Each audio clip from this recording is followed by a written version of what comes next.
Chairman Korangi town Mohammad Naeem Sheikh, जी हाँ, इनकी कोशिश है कि कोरंगी टाउन को मॉडल टाउन में तब्दील करें और गुज़िश्ता तकरीबन 2 साल से वो इसी मेहनत और तवज्जो के साथ मुख्तलिफ प्रोग्रामों का इनेकाद करते हैं, जिसमें सबसे बड़ा काम तो इनका आईटी इनकलाब है, जो महकमा तालीम एजुकेशन से वाबस्ता है, जो कि सिंध की सतह पर, पाकिस्तान की सतह पर एक नुमाया कारनामा है। लेकिन उसके साथ साथ वो फ़ज़ाई आलूदगी और से पाक माहौल की फराहमी और माहौलियाती जो तब्दीली है, उसके हवाले से भी वो काम करते हैं।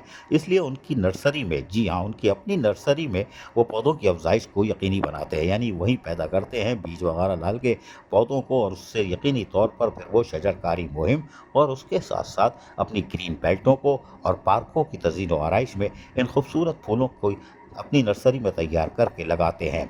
डायरेक्टर कोरंगी टाउन महकमा बागात मोइनजत और सलमान और दीगर हमारे ओवरसियर्स और माली, इनकी काविशों से अब ये गर्मियों के पौधे तैयार हो चुके हैं। जी हाँ, इनको मुख्तलिफ पार्कों और ग्रीन बेल्ट पर लगाने का अमल शुरू किया जाएगा, क्योंकि चेयरमैन कोरंगी टाउन मोहम्मद नईम शेख की वो पूरी कोशिश है कि वो अपने कोरंगी टाउन को सरसब्ज भी बनाएं। क्लीन ग्रीन का जो नारा था उनका, और पढ़ा लिखा कोरंगी टाउन, और यकीनी तौर पर चेयरमैन मोहम्मद नईम शेख ने जिस तरह अपनी ही नर्सरी में पौधों की तैयारी का अमल शुरू किया था, आज भी जारी व सारी है।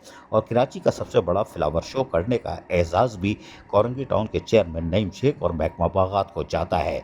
और ये गर्मियों के पौधे तैयार होने के बाद ये यकीनी तौर पर कोरंगी टाउन को मज़ीद निखारने में मदद फराहम करेंगे। अजीज़ आरिफ, KBS बलियाती न्यूज़, कराची। ऐसी ही खूबसूरत वीडियोस फ्यूचर में हासिल करने के लिए रेड बटन पर क्लिक करके और बेल आइकॉन को प्रेस करके हम सबके सब्सक्राइबर बनना मत भूलिए।